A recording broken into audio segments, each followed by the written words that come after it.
Well, good evening, everyone, and welcome to Health Chats Among Friends. My name is Deidre Kindred. I'm a nurse advocate, educator, and navigator. And tonight I have the true pleasure and honor of having my friend back to talk about part two of Stewardship of the Mind. Last week we talked about stewardship of wellness. So tonight I'm going to have Dr. Veronica Sites introduce herself again, and then we're going to go into our topic. Dr. Sites? Oh, I am Dr. Sites. Many people call me Dr. V. My specialty is crisis response and also suicide prevention. So, stewardship of the mind is something that I help people understand and appreciate. What does that mean in a continuum of care and wellness? Awesome. And so, for those that missed last week's awesome chat, let's just do a little bit of a recap on stewardship of wellness. So, Dr. Veronica, Dr. V, do you want to start off, just giving a little bit of the highlights of what we talked about? Absolutely. So, stewardship of wellness is the concept of realizing that we have one life, mind, body, and soul to care for. We can either go through life navigating as reactive, or we can plan, prepare, and perform towards results. So, if we want to be well, stay well, we need to kind of know what does that include? Does that include exercise, nutrition, um, mindfulness, downtime, self care?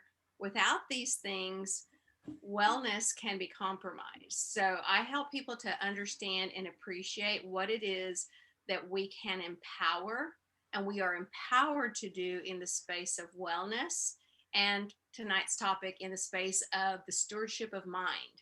And we have one mind and no one wants to lose it, but yet we are challenged by life circumstances. So how do we navigate mental wellness? Absolutely. Absolutely. These are two wonderfully blended topics that we could actually have a whole series, but we split it up into part one and part two. So, stewardship of the mind. Tell us a little bit about that. The stewardship of the mind is actually a biblical principle in that we have been given mind, body, and soul, and we have the opportunities to be transformed by the renewing of our mind. That doesn't, it's not limited to positive affirmations and declarations. Those are good deposits into having a transformation from stinking thinking to optimum performance thinking. And but the thing about it is when it comes to the topic of mental health, for too long that subject has had attached to it stigma, negativity, or something of compromise to what is actually an existing condition we all have. We You're so all right. have mental health. The question is, how well are we doing mentally?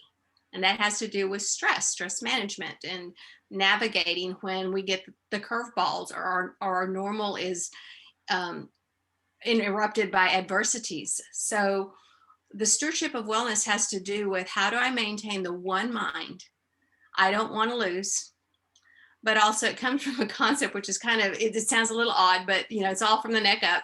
It comes from a dental concept: floss the ones you want to keep, concerning teeth.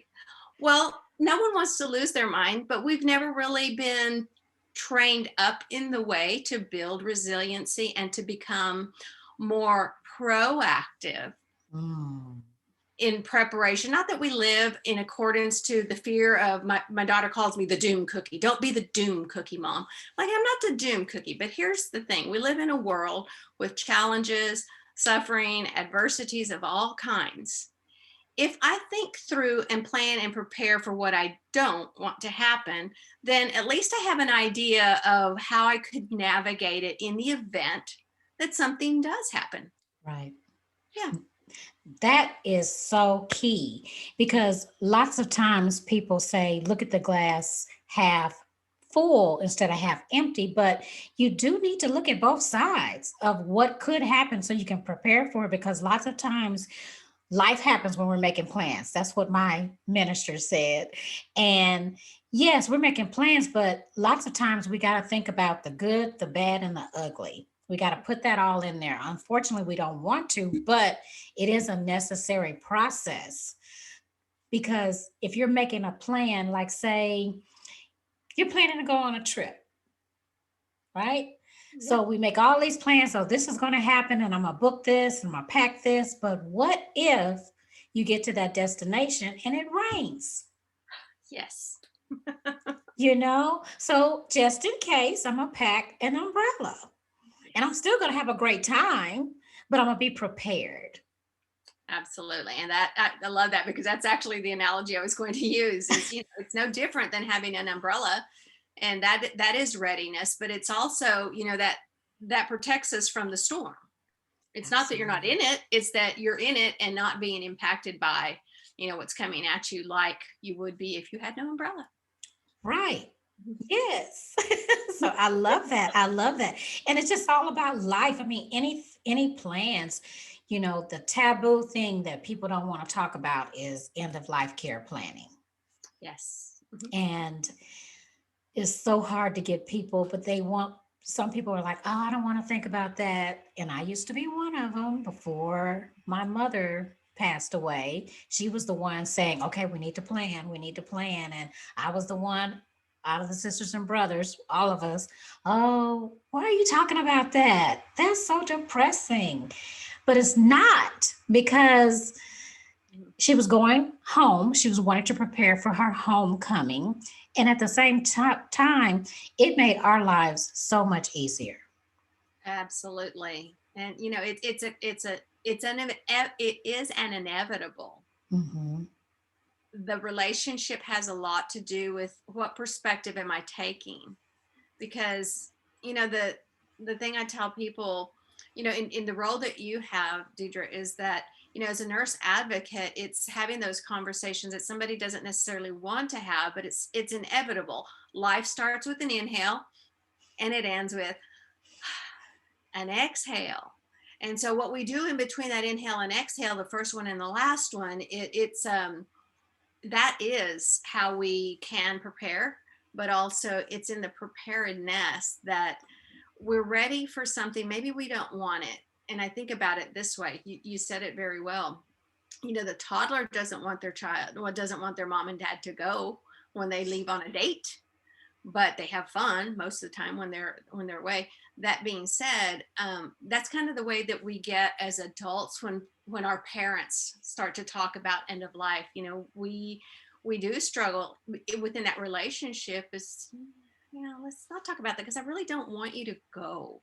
But the loving and prepared thing that the parent is doing is saying, I want this to be in place so that you don't have to encounter the situation is going to be for the one that's going home. That's a homegoing celebration. I mean, Yep. they're at the end of, there is no more pain and suffering, but it Mhm. is the survivor that experiences a separation and all that comes with that.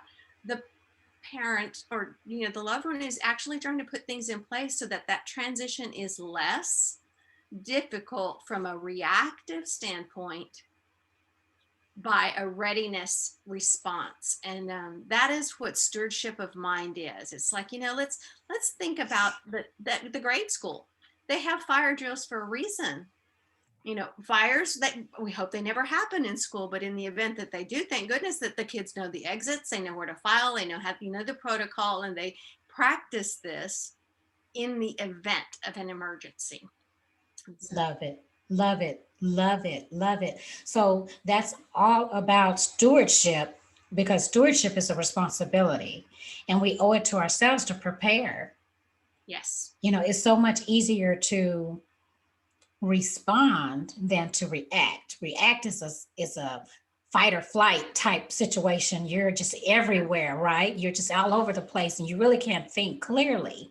If you prepare ahead of time, then when it hits, it's like, okay, well, I got my umbrella. It's raining, so I have it. Instead of saying, I don't have my umbrella. What am I gonna do? I'm gonna get wet. I didn't prepare. Exactly. And reactive is exhausting. I mean, Oh, reactive is a place. Now, we have God given emotions, and I'm so thankful for them.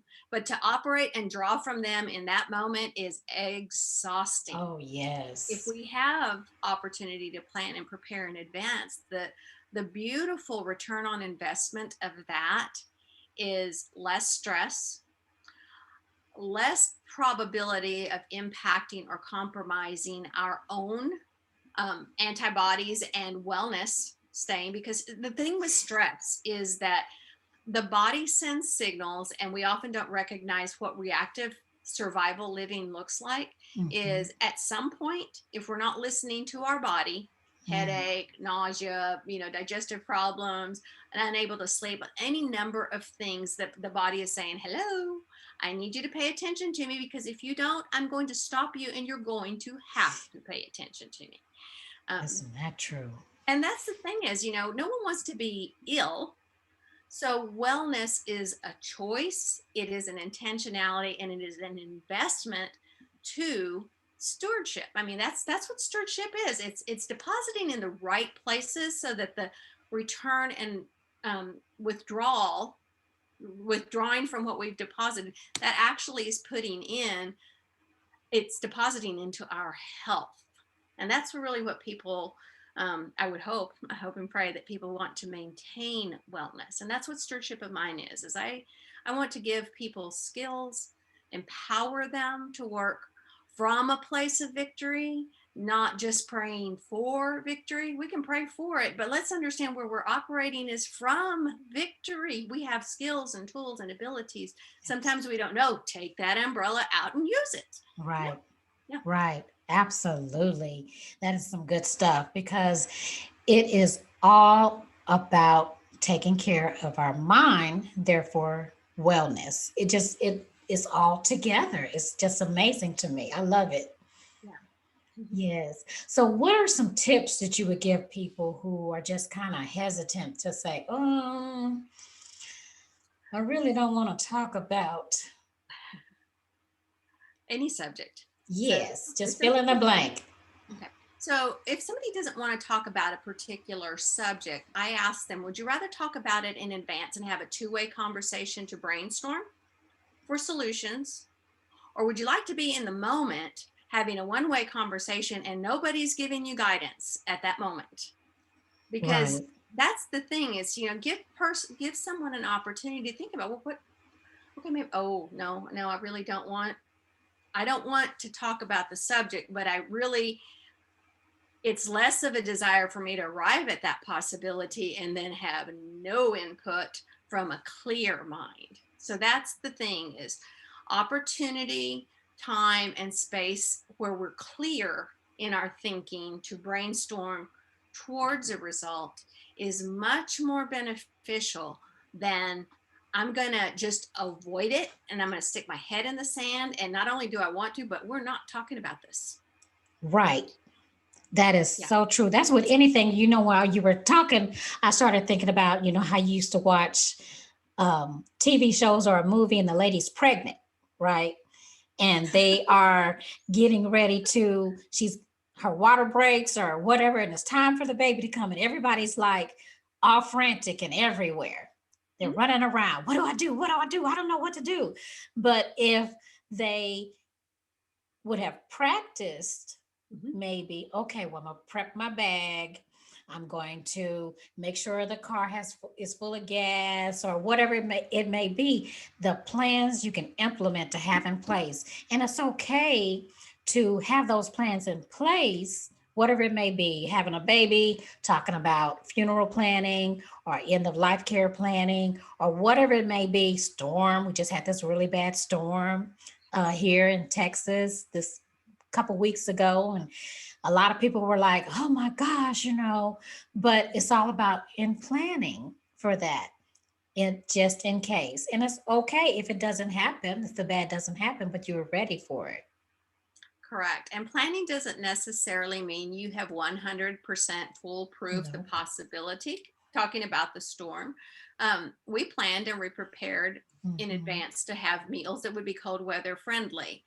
we did not plan to not have heat or electricity to be able to warm up the meals or prepare the meals. So what we did, you've also got to prepare plan A, plan B. And I often, just because of what I do, I always have a Mhm. plan C, Right. because that pivot, I don't want it to be a pivot, willy-nilly, no results. I still know what the result is. The result that I desired was to stay warm, to stay fed, and for us all to be safe. And that being the case, when we lost power, we weren't sure if it was a rolling blackout or if it was we lost power because of a grid that just went bad. Mhm. It was a long period of time. So we were really excited when the power came back on, but we had already been talking about it in the off time. Okay, we have pizzas, we have various things. And okay, pizza doesn't sound like a life changer, but it is a game changer when that's a food that it's good hot or cold. Yes, So it is. if so we were prepared. If and when the power comes back on, we are turning that oven on, sticking the pizzas in, and they will be cooked. Hopefully it stays on long enough to cook the pizza, and it did. So we heated what really, soup doesn't taste real good cold. So we heated what was good to heat while power was on. We saved the pizza till later. And thank goodness we planned for that space if it was a rolling blackout, because then we lost power for 24 hours. Oh my. And that was the pivot. We didn't, oh well, plan A didn't work. And so that's it. No, we had a plan B. Mhm. And so we just shifted what needed to happen. And so planning Yeah. it's a process that targets results. And that's the big thing is wellness, I pray, would become all of our desired result. Absolutely. Absolutely. And we can take that wellness of the mind into a goal setting in certain categories. So this is where I'm going. Mhm. So with fitness, Mhm. finances, spiritual, however, whatever category you want it, fun, Yes. whatever category you want to put in there, you can always implement plans A, B, and C Yes. for any goal or any category you are planning, whether it be healthcare. And you're right. Lots of times when I say with my clients, it's no one and done answer because life happens. Yes. Things just happen in healthcare. Everything doesn't go smoothly. So we have a plan A, B, and C just in case because we're getting to the same destination. We're getting to the same goal. It just plan A may take us longer than plan B, or plan C may take longer than plan A. It just depends on what we can prepare for and plan. Mhm. So when that comes, no one's like all frantic and just out of sorts and just stressed to the max. Yes. Mhm. Yes. And there is those all those areas that you talk about, they have a wellness level. I mean, we either are financially fit or we're deficient. We are physically fit or we're not. We are career steady fit or we are not, because all of those things. So I'm a trainer for Zig Ziglar, and we look at what's called the wheel of life. We look at life, career, education, fitness, spiritual, financial, and then the personal. Am I growing as a person? And Yes. this is the thing. Um, all growth comes in places that are uncomfortable. So Don't I when the know it? uncomfortable happens, it's not the end all of things. It is okay. It's now getting very uncomfortable. That means growth needs to happen, or growth will be stymied if I decide to curl up in the fetal position and go, I'm not dealing with this. I don't want to talk about it. I just, go away, go away. That's not a healthy approach to navigating whatever that life adversity is, job loss, or a health crisis, a career crisis, not just the job loss, but a career crisis where suddenly we now have jobs that don't exist. All the restaurant workers that as a result of a pandemic are, they don't need as much wait staff. They need personal shoppers at the grocery store. It's Mhm. a pivot. It's just the need still exists to eat, to have income, to pay rent. We just need to approach things with the end goal in mind. And the end goal is achievement and not survival. It's significance, because we can all learn to survive. But when we move the needle from survival to stability, now things are starting to balance out. I can put a definition to what success is. I don't need to depend on it coming from the outside. It's like, okay, for me, is this success? Am I content? Am I living not totally in stress, but there's good stress. It's called Eustress. Am I growing in this stress? It's like, is it exciting me and getting me motivated? It's kind of like you talked about the pregnant woman. She's stressed, but she's not negatively stressed. She's looking forward to that moment of birth, because when that moment, that water breaks, it's like, whoa, game on, here we go. Now I'm ready to push, and I'm ready to labor, and I'm ready to see this little child become an air breather. But let me tell you, that is stress. But it's good stress. So uncomfortable doesn't mean curl up into the fetal position and just ignore it. It means, what an opportunity to grow forward from the adversity, because adversity is an opportunity turned inside out, depending on the perspective. Because it's not just the glass half full, glass half empty. You're a vessel. And I love what you say. You can't pour from an empty cup. So we need to deposit the right things in, so that when life tips us over, the right things come out. Absolutely.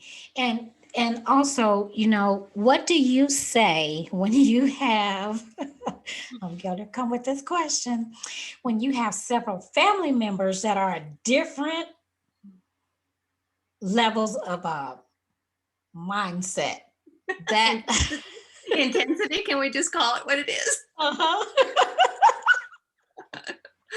Oh, I love that question. So, one, not to be light about it, but it's just like, okay, you do you, but can I just ask you a question? How's that going for you? Because I can't do you. I can do me. And what I see happening over here, I'm not going to condemn it. I'm not going to condone it. But if what you're advising that I do is what works for you, from my perspective, that's not working good. So I need to find what works for me. I appreciate your input. Thank you for depositing that. Don't be offended if I need to do something different, because I am not you. I love that answer. I love that answer. That's great, because it does. Lots of times in your field and my field, we deal with a lot of different personalities. And I've had family members get into a full-fledged argument because someone wasn't thinking the way they wanted them to think. So that response that you just gave was excellent. Excellent. I love it. I love it. So, let us talk about another story that you may have about, or another tip about stewardship of the mind. What is another tip that you would give to our listeners to? Okay. I'm going to bounce off of what the statement that you just made, and that is, I categorize things into three places: opinions, facts, and truth. Now, for me, truth is foundational, and it's on biblical principles, because God is never changing. Now, understanding that not everybody holds that as a foundation, truth must hold a place in a person's life that it will trump facts. If it can't trump facts, then there might be a need to search for what is solid and stable and foundational that won't change to get you through.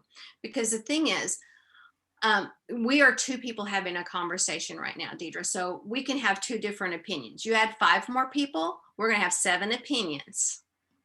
And one of the things I talk about in the wellness, Stewardship of Wellness, is our mental real estate. It only has so much bandwidth.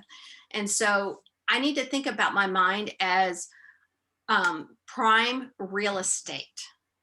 And that means I need to give a place of how am I going to consider opinions? Because if I have 7 people in the room, and when you have a dynamic of families coming together especially in a health crisis or consulting for the loved one, you're going to have a lot of opinions. And some of those opinions are going to be based on factual experiences that they may have had. But that factual experience, that those facts on their experience don't necessarily mean it's factual medically. It means to their circumstance, that was true. But now I need to step back and go, okay, you're giving me an opinion that this is what I should do based on what happened to you. Well, let's just say this facility has a 5-star rating and excellent reviews. The facility that you were at had 2 stars and really bad reviews. So I need to consider that, because it's not the source of where the opinion comes from. It's how am I going to make decisions? Because a decision, it's kind of like emotions, not the decision. Giving opinions a space of high priority or high, I call it waterfront property on our mental real estate. Giving it such a big place on how I'm going to make decisions is not a lot different than reactive emotional thinking. Because now what I'm doing is I'm taking the opinions of so many and it's pulling me here and there. And, I might have a tendency to be a people pleaser. And if I'm a people pleaser, I may appease this opinion in this conversation. And here comes Aunt Judy, and here's another opinion I've got to appease. And so now the wishy-washiness, it doesn't take place in conversation with others. It's when I'm sitting alone and thinking about the decisions I'm needing to make for a loved one. And now the debate is happening in here because I've got too much noise going on. And so I just really like to simplify it, give consideration to how much value we place on the opinions of others. How do we estimate facts?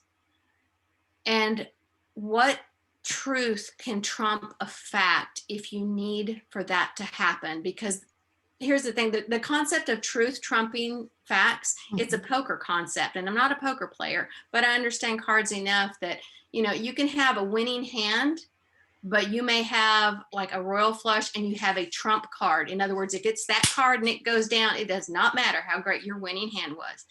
The tables just turn and things go a completely different way. So truth, facts, and opinions are something that I really encourage people to think about because they interfere with our mental real estate. And I don't want people squatting on my real estate. I really don't. That is awesome. I love that. I love that. That is an excellent, excellent, excellent way to close. So truth, facts, and opinions. That's, and I love what you said as we get ready to wrap up about some of those people that just feel like they can't make a decision because Aunt Judy said this and Uncle Max thinks that. And so people need to categorize that to truth, fact, and opinions. And everybody has an opinion. Yes. Oh my goodness. I mean, it can get so sticky and the water so muddy, but research and key is key. Truth is key. It trumps everything else. So stand firm in your decision making. And again, I'll say it again, stand firm in your decision making. And what everybody else thinks doesn't really matter. What matters is what God thinks and what is going to happen with you, period. Everybody has something to say about everything. Oh, if you're not right, I don't know who is. You are absolutely right. Well, this has been amazing as usual. So, Dr. V, would you tell people how to contact you when they want more information or to learn more about you? Absolutely. I'm on Facebook as the conflict resolution speaker. That is also my website, conflictresolutionspeaker.com is how to reach me. And my books are available on Amazon. And I just want to serve the community to equip and empower. So thank you for having me. Oh, thank you for being here. You are amazingly awesome. And thank you, everyone, for listening again to Health Chats Among Friends, where we had part two tonight. If you missed part one, please go back and listen to that. It was amazing. Stewardship of Wellness. And tonight, we wrapped up Stewardship of the Mind, both majorly important components in our love life. Again, my name is Deidre Kindred. I'm a nurse advocate, educator, and navigator. And this is Health Chats Among Friends. See you next time.